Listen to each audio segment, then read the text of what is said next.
할렐루야. 예, 3부 예배 참여하신 우리 사랑하는 태어난 성도 여러분, 또 온라인으로 함께 예배하고 있는 우리 주의 백성들 가운데 하나님의 크신 은혜와 내리시는 복이 가득하시길 주님의 이름으로 축원합니다. 다음 주일은 광고한 것처럼 교회 창립 37주년 기념주일인데요.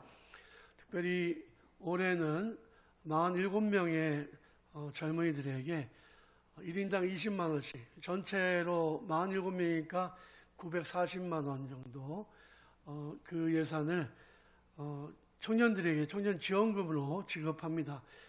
국가도 하지 못하는 일 우리가 교회에서 제일 먼저 하는데 여러분들의 헌신을 통해서 이 일이 가능한 겁니다. 여러분들 정말 마음을 다하셔서 잘 헌신해 주시길 부탁드립니다. 우리 교회 청년 35명과 그리고 지역 주민센터에서 추천받은 12명의 청년들인데요. 동사무소에서 담당하는 그런 주임이 우리가 살고 있는 이 면목사동의 그 저소득층, 어려운 청년들이 몇 명이나 되는지 한번 확인해 보는 일이 없었다 그래요. 우리 교회가 일을 하면서 파악을 했는데 너무너무 감사하다고, 이런 일에 관심을 갖게 돼서 너무너무 고맙다고 하는 감사의 인사를 들었습니다. 이 일은 정말로 귀한 일이라고 생각이 들어요. 여러분들 의미 있게 또 좋은 열매 맺을 수 있도록 기도해 주시기를 부탁을 드립니다. 오늘 본문 말씀을 가지고 너는 오라 라는 제목으로 함께 은혜를 나누겠습니다. 우리는 살면서 많은 초대를 받고 살지요. 자녀들의 결혼식이 있으면 청첩장을 보내서 이 결혼식에 와달라고 초청을 합니다. 초청을 받으면 가는 게 예의예요. 또 누가 돌아가시면은 부고를 하게 되죠. 그래서 우리가 누가 돌아가셨으니 와주십시오라고 초대 문자를 보내기도 합니다. 근데 요즘에는 코로나 때문에 사실 안 가고 돈만 보내는 것도 괜찮은 것 같아요. 사람이 안 가니까 돈을 좀 더 보낼 수밖에 없더라고요. 받는 사람도 더 기분도 좋고 코로나 때문에 염려도 되지 않고. 그렇지만 사실은 이런 일이 있으면 초청받으면 가는 게 맞죠. 사람들 기쁜 일이 있거나 슬픈 일이 있으면 사람들에게 초청을 합니다. 하나님도 마찬가지예요. 하나님도 우리를 초대하십니다. 하나님은 우리를 부르시고, 그리고 우리는 하나님의 부르심에 응답해서 하나님께로 나아가야 합니다. 어떤 의미에서 보면 성경은 하나님의 초청장이다 라고 볼 수 있을 것 같아요. 하나님은 우리를 풍성한 하나님의 은혜의 자리로 부르시고요. 그래서 우리가 하나님의 초청에 응답하여 하나님 앞에 나아가면 하나님은 우리에게 하나님이 가지고 계신 모든 복과 은혜를 내려주시는 거죠. 하나님은 모든 것의 주인이심을 여러분들 믿으십니까? 믿으십니까? 네. 하나님은 이 세상의 만물의 주인이시고 그것의 통치자이시며 이 세상 모든 복의 근원이심을 믿으십니까? 하나님은 우리를 불러서 그 풍성한 선물을 주기를 원하신다는 거죠. 예수님의 비유의 말씀에 보면요, 하나님께서 초대하시는 그 이야기를 비유로 말씀하셨습니다. 마태복음 22장에 보면 왕이 잔치를 열어요. 자기 아들의 결혼을 축하하면서 잔치를 여는데 사람들에게 초청장을 보냅니다. 각계각층의 중요한 인물들에게 보냈겠죠. 근데 참 이상하게도 초청을 받는 사람들이 좋아하지를 않아요. 다 일치하여 거절했다라고 성경은 기록하고 있습니다. 우호적이지 않아요. 어떤 사람은 초대장을 받고 아예 무시하는 사람도 있고, 어떤 사람은 사업을 하기 때문에 못 간다고 얘기하는 사람도 있습니다. 심지어 어떤 사람들은 소식을 전하러 온 그 종을 가두고 때리고 심지어는 죽이기까지 했습니다. 주인은 초청에 응하지 않는 사람들을 응징하기 위해서 군대를 보내죠. 그리고 그들을 진멸하고 동네를 불살라 버립니다. 그리고는 종들을 불러서 이렇게 이야기해요. 너희들 동네에 나가서, 시장에 나가서, 산으로 가서, 골짜기에 가서 사람들을 다 불러와라. 그들이 악한 사람이든 선한 사람이든 상관없이 다 데려다가 내 집을 채우라 라고 명령을 합니다. 누가복음에도 같은 비유의 말씀이 나오는데요. 좀 더 구체적이에요. 주인의 초청을 받은 사람들이 이렇게 변명합니다. 제가 장가 갔으니 장가 가서 제가 제 아내를 기쁘게 해줘야 되니 난 못 갑니다. 어떤 사람은 밭을 샀는데 밭을 갈아야 되니까 못 갑니다. 어떤 사람은 소를 5겨레를 샀는데 소를 한번 시험해 봐야 되니 못 갑니다. 이렇게 말합니다. 어느 거 하나 중요한 일이 아니에요. 그런데 초청을 거절하기 위해서 정말 말 같지도 않은 변명을 하는 거죠. 하나님은 우리를 초청하시지만 누구나 하나님의 부르심에 응답하는 것은 아닙니다. 바로 이 순간 하나님은 우리를 오라고 부르세요. 그래서 우리는 하나님의 부르심에 응답해야만 합니다. 하나님이 우리를 초청하신 이유가 무엇일까요? 하나님 안에 있는 온갖 풍성한 은혜를 우리에게 주시기 위함이에요. 그런데 하나님은 우리를 어디로 보내시며 그 의미는 무엇일까요? 첫 번째는 하나님은 우리를 예배의 자리로 부르십니다. 여러분, 교회 예배 드리러 올 때에 의무로 옵니까? 마음이 설레서 옵니까? 솔직하게, 정직하게. 의무로 오는 게 나쁘다는 게 아니에요. 우리는 누굽니까? 우리는 기독교인이죠. 당연히 예배를 의무로 드려야 돼요. 우리 감리교인이죠. 감리교인은 규칙적으로 매주 예배 드려야 돼요. 그게 감리교인입니다. 우리 태은인입니다. 태은이는 우리 태은교에서 예배 드리는 게 맞죠. 의무가 있습니다. 그런데 의무보다도 더 깊은 사랑이 우리에게 있는 거예요. 우리가 하나님을 사랑하기 때문에 예배하러 나온 줄로 믿습니다. 예배가 정말 소중한 거예요. 그래서 의무보다도 훨씬 더 중요한 거죠. 하나님께 예배 드리는 것은 피조물인 우리들에게는 가장 중요한 일입니다. 그러나 사람들은요, 예배 드리는 일이 얼마나 소중한 일인지 종종 잊어버립니다. 우리는 예배를 통해서 하나님을 찬양할 수 있고요. 우리는 예배를 통해서 하나님을 만날 수 있습니다. 우리는 예배를 통해서 하나님의 말씀을 들을 수 있고요. 우리는 예배를 통해서 우리 자신을 하나님께 헌신할 수가 있습니다. 예배는 그래서 생명보다도 소중한 거예요.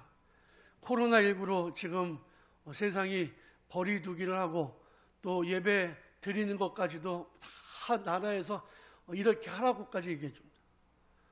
저는 사실은 예방접종 맞은 지 14일이 지났으니까 마스크 벗고 설교할 수 있는데 조금 더 쓰고 하려고 그래요.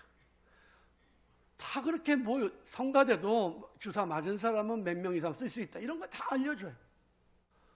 그런데 여러분, 그러면 정부에서 하지 말란다고 예배 안 드릴 겁니까? 아니잖아요. 예배는 우리에게 있어서는 생명보다도 더 중요한 거예요. 여러분, 가장 우리가 경계해야 될 것은요, 방역을 철저히 하는 것보다 더 중요한 것은 우리의 마음의 방역을 하는 겁니다. 우리의 마음에 이제 예배 안 드려도 괜찮아. 별일 없어. 그냥 편하게 되는 대로 살지. 이런 잘못된 신앙의 나태함으로부터 우리 자신을 지키는 일이 정말로 중요한 일이에요. 예배를 드리기 위해서 목숨까지 걸었던 믿음의 선조들을 생각한다면 여러분, 우리는 예배를 목숨보다 더 소중하게 여겨야 될 줄로 믿습니다. 다윗은요, 시편 5편에서 이렇게 노래합니다. 오직 나는 주의 풍성함을 사랑을 힘입어 주의 집에 들어가 주를 경외함으로 성전을 향하여 예배하리로다. 다윗은 하나님 앞에서 제일 가는 예배자였습니다. 하나님 앞에서 제일 가는 예배뿐이었습니다. 어느 누구도 그가 하나님 앞에 예배 드리는 것을 막을 수 없었습니다. 시편 99편 9절에 보면 너희는 여호와 하나님을 높이고 그 성전에서 예배할지어다 라고 말씀하고 있어요. 우리에게는 정말 예배가 소중합니까? 하나님은 우리를 예배의 자리를 부르세요. 그리고 우리에게 은혜를 베풀어 주십니다. 어떤 은혜를 베풀어 주실까요? 먼저는 하나님은 우리의 죄를 용서해 주십니다. 예배 가운데에 저와 여러분들이 죄를 용서해 주시는 것을 믿으시기 바랍니다. 예배 가운데 풍성하신 십자가의 보혈, 예수 그리스도의 보혈이 예배 가운데 흘러넘치는 거죠. 사실 지난 주간에 우리가 살아가면서 죄 짓지 않고 살아간 사람이 있을까요? 마음으로 저지른 죄, 머릿속에 가지고 있었던 생각들, 우리의 말과 행동으로 저지른 일들, 엄청나게 큰 죄를 저지르진 않아도 우리가 살아가면서 정말 우리는 죄 가운데 살고 있구나, 이것을 깨닫지 않습니까? 모든 사람이 죄에 노출되어 있어요. 그래서 성경은 뭐라고 말씀하고 있냐면 교회는 거룩한 목욕탕이다 라고 말씀하고 있어요. 일주일에 한 번 주의 전에 와서 예배 드림으로 주의 보혈로 자기의 죄를 깨끗이 씻는 거가 정말 중요하다는 거예요. 하나님은 우리에게, 죄 많은 우리에게 너는 오라 라고 명령하십니다. 이사야 1장 18절에 보면 여호와께서 말씀하시되 오라 우리가 서로 변론하자. 너희 죄가 주홍 같을지라도 눈과 같이 희어질 것이요 진홍같이 붉을지라도 양털같이 희게 되리라 라고 말씀하셨습니다. 우리는 예배드림을 통해 우리의 죄를 용서해 주신 하나님의 은혜를 경험하는 복된 성도들이 되시기를 바랍니다. 예배를 통해서 우리는 우리 인생의 문제도 해결받게 됩니다. 요즘에는요, 코로나 때문에 답답한 사람들이 많아요. 근심하고 걱정하는 사람들이 많아요. 코로나만 해도 힘들어 죽겠는데 비트코인이 또 사람들, 젊은이들을 힘들게 합니다. 우리 성도들 중에는 하신 분들이 안 계셨겠지만 혹시 계셔도 모르겠습니다. 그런데 사람들이 빚을 내서 비트코인에 투자했잖아요. 요즘에 인천대교에 차 세워놓고 뛰어내리는 사람들이 많다 그래요. 그만큼 걱정이 많고 근심이 많고 두려움으로 가득 차 있는 게 이 세상입니다. 어떤 방법으로도 해결할 수 없는 문제들이 세상에 가득합니다. 우리는 그 가운데 살아가고 있어요. 우리는 위로받아야 되고 우리는 힘을 얻어야 됩니다. 우리는 이 세상 살아갈 지혜를 얻어야 되고 좋은 분별력을 얻을 수 있어야 됩니다. 그런데 이것이 예배를 통해서 가능한 거예요. 우리가 세상에서 머리를 싸매고 골머리를 썩고 아무리 있어도 소용이 없어요. 우리가 주님 앞에 나올 때 주님은 모든 지각에 뛰어나신 하나님이 우리에게 지혜를 주시고 우리에게 명철을 주시고 좋은 분별력을 주심을 여러분들이 믿으시기 바랍니다. 시편 73편에 보면 인생의 문제로 고민하던 아삽이 자기가 거의 넘어지고 미끄러질 뻔했다 그래. 세상이 너무 불합리해서. 아, 세상이 왜 이래?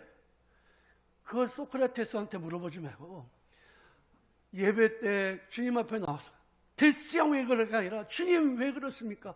그렇게 기도하는 게 중요한 거죠. 데스형 왜 그래 보다 훨씬 더 오래전에 아삽은 하나님 앞에 하나님 왜 세상이 왜 이래요? 왜 이렇게 불합리해요? 왜 악한 사람이 잘 먹고 잘 살아요? 하나님 앞에 기도했습니다. 그런데 그 모든 고민과 기도의 제목이 성소에 들어갈 때 예배드리러 들어가는 그 순간 풀렸다는 거예요. 우리 예배드리면서 우리 인생의 모든 의문들이 해결되는 것을 경험합니다. 이게 개인적으로 개별적으로 하나님이 각자 각 사람 심령 가운데 역사하시는 은혜예요. 여러분 이런 은혜 받으시길 바랍니다. 질병과 실패, 수많은 역경이 우리를 넘어뜨리지만 여러분 낙심하지 마십시오. 하나님 우리를 예배의 자리로 불러주십니다. 주님이 우리를 예배의 자리로 불러주신 것은 우리를 힘들게 하려는 게 아닙니다. 우리의 짐을 더 무겁게 하시기 위함이 아닙니다. 우리를 위로하시고 우리에게 힘을 주시기 위함이에요. 그래서 세상이 너무 힘들고 어려워서 나 예배 좀 빼먹을게요. 그건 말이 안 되는 얘기예요. 예배 좀 건너뛸게요. 이건 말이 안 되는 이야기예요. 힘들고 어려우면 더 예배의 자리로 나와야 돼요. 하나님 우리를 예배의 자리로 불러주셔서 우리를 위로하시고 우리에게 힘을 주십니다. 또 우리가 하나님 앞에 기도할 때에 하나님 우리 기도에 응답하시고 우리 문제를 해결해 주시는 거예요. 여러분 사실 제가 좀 고민을 했어요. 창립기념주일을 앞두고 이 한 주간 특별 새벽 기도회를 해야 될까 고민했는데 지난번에 부활절 앞두고 특별 새벽 기도했더니 정말 많이 나오신 게 아니라 정말 많이 안 나오셔서 제가 마음이 상처가 컸어요 그때. 근데 뭐 코로나로 못 나온다는데 제가 뭐 어떻게 할 방법이 없어요. 정부의 힘이 더 강하니까. 그런데 여러분 우리가 이번에 창립기념주일을 앞두고 제가 오죽하면 특별 새벽 기도를 선포를 못하냐고요. 안타까운 일이지 않습니까? 우리가 교회 생일을 앞두고 기도해야 되지 않겠습니까? 여러분 이번에 7월 1일 목요일입니다. 특별 새벽 기도회 여러분 초하루 새벽 기도회 여러분들 좀 다 나오셨으면 좋겠어요. 교회 가면 코로나 걸린다. 누가 그래? 안 걸려요. 걱정하지 마세요. 마스크 쓰고 벗지 않으시면 돼요. 여러분, 방역 철저히 하면서 기도의 자리로 나오시기를 바랍니다. 하나님 왜 우리를 기도의 자리로 나오라고 하시냐? 문제를 해결해 주시기 위해서, 우리의 응답을 주시기 위해서 우리를 불러주신다는 거예요. 믿으시기 바랍니다. 주님 앞에 기도하는 사람이 응답받고 문제 해결받고 지혜와 능력을 받게 되는 거예요. 둘째로 하나님은 우리를 헌신의 순간으로 부르십니다. 우리가 교회가 이렇게 세워질 때 이 지금까지 37년의 역사 속에서 얼마나 많은 성도들이, 얼마나 많은 목회자들이 헌신을 해왔습니까? 이 37이라고 하는 이 세월의 기간 동안에 정말 수없는 믿음의 사람들의 헌신이 녹아져서 지금의 태원교가 있는 거예요. 하나님은 우리를 헌신의 자리로, 헌신의 순간으로 불러주십니다. 구약 사무엘상 3장에 보면 사무엘이 하나님의 음성을 듣게 됩니다. 성수에서 맨날 촛불을 켜고 그리고 끄고 하는 일을 하던 이 어린 사무엘이 잠자리에 들려고 하는데 사무엘아 사무엘아 하는 소리가 들린 거예요. 그래서 자기 스승 엘리가 부르는 줄 알고 달려갔더니 부르지 않았습니다. 3번이나 이런 일이 반복되니까 그때 깨달은 거죠. 하나님이 나를 부르시는구나. 그래서 하나님 말씀하십시오. 주의 종이 듣겠습니다. 그때 하나님께서 사무엘을 불러서 그를 구별하시고 그에게 사명을 맡겨주셨습니다. 하나님이 왜 우리를 부르시는가? 우리를 구별하여 따로 세우시기 위해서 부르시는 거예요. 예, 군대 가면은 몇 번 이렇게 훈련병 나오라고 하잖아요. 구별하는 거야. 너는 무슨 부대 가. 이렇게 부르는 거죠. 하나님 우리 한 사람 한 사람을 부르신 이유는 세상으로부터 구별하시기 위해서 우리를 불러주셨다는 거죠.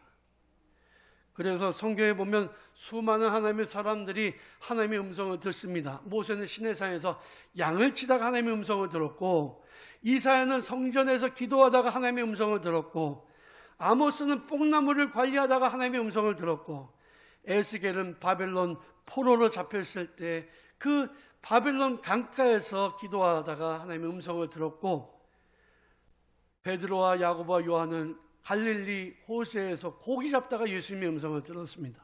마태는 세관에 앉아있다가 예수님의 부르심을 받고 제자가 되었습니다. 그들이 주의 음성을 듣고 난 이후에는 그들은 세상과 구별되는 삶을 살았습니다. 하나님 그들을 부르시고 그들을 성령으로 충만하게 하시며 하나님의 일을 맡겨주셨습니다. 우리가 세상에서 살아가고 있어요. 죄 많은 세상 속에서 살아가고 있습니다. 그러나 이 시대에 하나님이 여러분들을 부르시고 여러분들을 세상과 구별하시는 것을 여러분들이 믿으시기 바랍니다. 우리는 누구입니까? 우린 기독교인이에요. 우린 누구입니까? 우린 감리교인이에요. 우린 누구입니까? 우린 태연인이에요. 우리를 구별하여 부르셨습니다. 우리가 그냥 이 땅에 태어났으니 그냥 잘 먹고 잘 살다가 그냥 육체적인 그런 쾌락만 즐기다가 그렇게 때가 되면 죽는 거, 그거는 정말 의미 없는 삶이죠. 가치 없는 삶이죠. 우리가 하나님의 부르심을 인식하고 우리가 하나님의 일꾼으로 예수 그리스도의 제자로 구별된 삶, 사명을 감당하는 삶을 살 때 우리 인생이 비로소 가치 있는 삶이 되는 겁니다. 그리고 이런 사람들에게 하나님께서는 성령의 감동을 주셔서 헌신하게 하셔. 우리 교회 역사 속에서 정말 하나님께서 그 마음에 감동을 주셔서 헌신하게 하신 그런 일들이 많이 있어요. 여러분, 성령의 감동으로 하나님께서 우리 마음을 감동시켜 주실 때 우리가 주님 앞에 더욱더 충성하고 헌신하고 주님 앞에 나의 삶을 드릴 수 있는 거죠. 교회에 올 때에도 주님이 주셔서 설레는 마음으로 오고, 예배 가운데 성령께서 우리 마음을 감동시켜 주시고, 우리가 살고 있는 이 시대는 코로나로 인해서 사람들이 마음이 답답하고 다쳐가고 있습니다. 갈피를 잡지 못하고 있습니다. 내일을 예측할 수 없습니다. 그런데 이 불안정한 시대에 하나님 우리를 부르셔서 세상에서 희망을 노래하게 하세요. 여러분, 우리가 주님 앞으로 나아갈 때 주님은 우리 안에 성령으로 충만케 하시며 감동을 주시며 세상에서 희망을 노래하게 하시는 것을 여러분들이 믿으시기를 바랍니다. 셋째로 하나님은 우리를 십자가의 자리로 부르십니다. 이번에 대법원에서 판결이 하나 나왔는데 어떤 청년 하나가 양심적인 병역 거부를 했다고 재판을 했는데 최종 무죄가 됐어요. 저는 그 판결이 위헌이라고 봅니다. 왜냐하면 우리나라의 헌법에는 반드시 대한민국의 남성은 몇 세에서부터 몇 세까지는 군대를 가야 되는 병역의 의무가 있습니다. 헌법보다 더 초월하는 법은 없어요. 여러분, 평화를 위해서 총을 잡지 않겠다 그랬대요. 여호와의 증인이 아닙니다. 성공의 청년이요. 저는 참 선생 하나의 그 영향력이 정말 중요하다고 생각하는 게, 성공에 대해는요 간첩으로 아예 그렇게 판결을 받고 20년을 복역한 사람이 신영복이라는 사람인데, 이 사람이 지금 죽었지만 성공의 교수였습니다. 성공의 분위기가 그런 거예요. 평화를 위해서 이 한반도에서 전쟁을 연습하지 말자는 거예요. 군대 가서 총 잡지 말자는 거예요. 그러면 소는 누가 키워요? 나라는 누가 지킵니까? 대한민국의 남성들이 군대 가서 이 훈련을 받지 않고 총을 쥐고 나라를 지키지 않으면 이 나라는 누가 지킵니까? 로마가 멸망한 것은요, 돈이 많아서 용병을 썼기 때문에 자기네가 나라를 지키지 않았습니다. 그래서 용맹성이 다 사라져 버렸습니다. 6.25 전쟁이 일어나서 김일성이 군대를 이끌고 이 땅을 유린했을 때에 남쪽에까지 밀려간 우리 대한민국 정부와 국민들은 학도병이라고 하는 그 군인들을 통해서 낙동강 전선을 지켰어요. 군번도 없는 그런 어린 학생들이 총을 들고 낙동강 전선에서 싸우면서 지켜낸 게 우리나라예요. 여러분, 희생 없이는 나라를 지킬 수 없습니다. 하나님의 나라도 마찬가지입니다. 하나님의 백성들이 십자가를 지지 않고 헌신하지 않고 희생하지 않는데 하나님 나라가 세워져 갑니까? 전혀 그럴 일은 없죠. 우리가 주님을 위해서 헌신하고 충성한다고 해도 우리 앞에 있는 영광의 면류관만 바라보고 십자가를 외면한다면 그건 반쪽짜리 신앙인이에요. 빛나는 영광의 면류관을 받기 위해서는 반드시 우리 각자에게 주어진 십자가를 지고 자기를 부인하고 십자가를 지고 주님을 따라가야 될 줄로 믿습니다. 주님을 따르는 데는 반드시 십자가를 지는 헌신이 필요한 거예요. 자기 부인과 자기 희생이 없이는 하나님의 나라가 세워질 수 없습니다. 그래서 주님은 때로 우리를 하나님을 위하여 희생하고 헌신해야 될 자리를 부르신다는 거죠. 우리 교회가 지금 37주년의 생일을 맞이하고 있습니다. 우리 교회는 앞으로 더 부흥할 거예요. 더 성장할 겁니다. 무엇을 통해서? 성도들이 희생과 헌신을 통해서 십자가에 지는 그런 믿음의 삶을 통해서 우리 교회는 더욱더 든든히 세워질 줄로 믿습니다. 예레미야 선지자는 하나님을 위하여 말씀을 증거하는 예언자로 부르심을 받았는데요, 대우를 받고 인정을 받았던 예언자가 있었는가 하면 예레미야는 예언만 하면 사람들이 막 싫어하고 미워하고 때리고 가두고 핍박을 합니다. 할 수만 있으면 다른 사람들이 인정을 받고 칭찬을 받는 게 좋지 않겠어요? 다른 사람들이 비난과 핍박을 받고자 하는 사람이 어디 있겠습니까? 그런데 하나님은 예레미야를 바로 그 자리를 부르셨어요. 고난의 자리, 십자가의 자리, 욕먹는 자리, 미움을 받는 자리, 핍박을 받는 자리를 부르셨다는 거예요. 예레미야 선지자는 하나님의 명령에 따라 사람들이 싫어하는 예언만 했습니다. 예루살렘에 가득한 죄악 때문에 하나님이 이 성을 심판하실 것이다. 차라리 바벨론에게 항복하면 너희들 목숨은 살 수 있다. 이렇게 된 것은 너희가 하나님을 버리고 우상을 섬겼기 때문이라고 예레미야 선지자는 계속해서 선포하는 겁니다. 아마 예레미야 선지자 자신이 생각할 때도 이런 말씀을 듣고 사람들이 화를 안 내는 게 이상하죠. 핍박받는 게 당연하지 않겠습니까? 그래서 하나님 앞에 기도합니다. 하나님, 제발 이런 예언만큼은 안 하게 해주십시오. 그런데 하나님은 요지부동이에요. 너는 가서 내가 내 입에 준 말을 전하라. 예레미야는 하나님께 항복했죠. 하나님의 명령에 따라 심판을 선포했고 지속적으로 고통을 겪었습니다. 그는 예레미야 15장 15절에서 이렇게 하나님 앞에 탄식합니다. 여호와여, 주께서 아시오니 원하건대 주는 나를 기억하시며 돌보사 나를 박해하는 자에게 보복하시고 주의 오래 참으심으로 말미암아 나로 멸망하지 아니하게 하옵시며 주를 위하여 내가 부끄러움을 당하는 줄을 아시옵소서. 여러분, 내가 주님 때문에 부끄러움을 당하는 것은 그거는 부끄러운 게 아니에요. 내가 주님 때문에 부끄러움을 당해보신 적 있으세요? 예레미야는 주님 때문에 부끄러움을 당했어요. 그러나 눈물을 흘리면서 고통스러워하면서도 그는 그 사명을 감당했습니다. 하나님 나라를 위해서는 십자가를 지는 사람들이 필요해요. 사도 바울은 로마서 8장 36절에서 이렇게 말씀합니다. 기록된 바 우리가 종일 주를 위하여 죽임을 당하게 되며 도살당할 양같이 여김을 받았습니다. 사도 바울이 복음을 전하기 위해서 선택한 것은 죽음을 각오하는 것이었어요. 주님을 위하여 십자가를 져야 하는 자리로 하나님은 바울을 불러주셨던 것입니다. 하나님은 우리를 지금 십자가의 자리로 부르십니다. 자기에게 주어진 십자가를 지고 자기를 부인하고 날마다 주님의 뒤를 따라가는 복된 태연의 성도들이 되시길 주님의 이름으로 축원합니다. 마지막으로 하나님은 우리가 이 세상에서의 사명을 마치면 우리를 하나님 나라의 잔치자리로 초대하여 주신다는 거죠. 우리가 이 세상에서 삶을 마치면 사명을 다하고 나면 그것으로 인생이 끝입니까? 인생이 그냥 우리 70평생, 80평생, 100세까지 살고 그 이후에는 아무것도 없습니까? 그렇지 않습니다. 모든 사람이 다 피할 수 없는 죽음을 통과해서 그 후에는 영생의 삶을 살게 될 거예요. 여러분들 믿으시기 바랍니다. 그때 하나님의 초청을 받는 것은 참으로 복된 일이죠. 요한계시록 19장 9절에 보면 이런 말씀이 기록되어 있습니다. 천사가 내게 말하기를 기록하라, 어린 양의 혼인잔치에 청함을 받는 자들은 복이 있도다.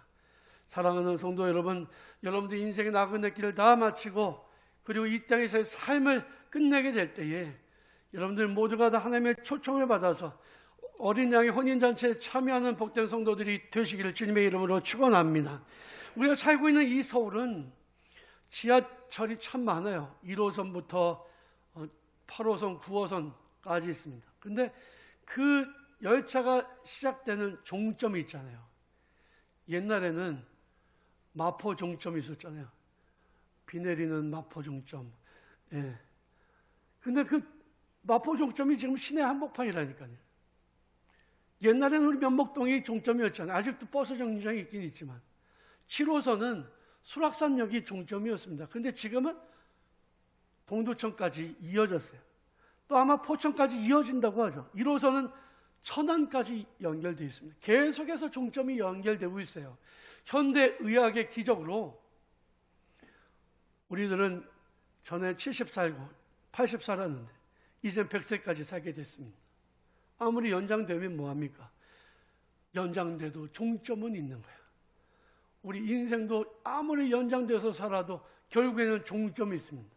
그러니 여러분, 이 땅에서 우리가 땅의 것에 너무 매여 살지 말자고요. 이 땅의 것에 목숨 걸고 살지 말자고요. 우리 천국을 예비하며 살아가야 됩니다.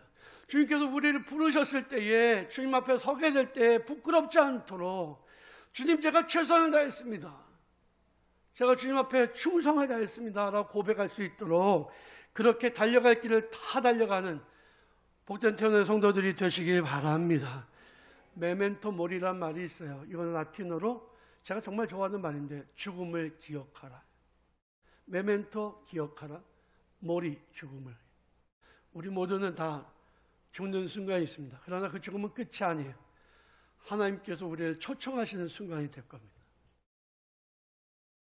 우리가 하나님의 천국잔치에 들어가게 되면 하나님은 우리가 이 땅에서 흘린 모든 땀과 수고를 위로하시고 우리 눈에 흘린 눈물을 닦아주실 것입니다. 그리고 한없는 위로로 우리 위로해 주실 거예요. 우리 인생이 아무리 힘들고 어렵고 고통스럽다고 해도 희망을 노래하면서 우리의 달려갈 길을 다 잘 달려가고 저 위에 승리의 면류관을 얻는 주님의 음성을 듣는 복된 성도들이 다 되시길 주님의 이름으로 축원합니다.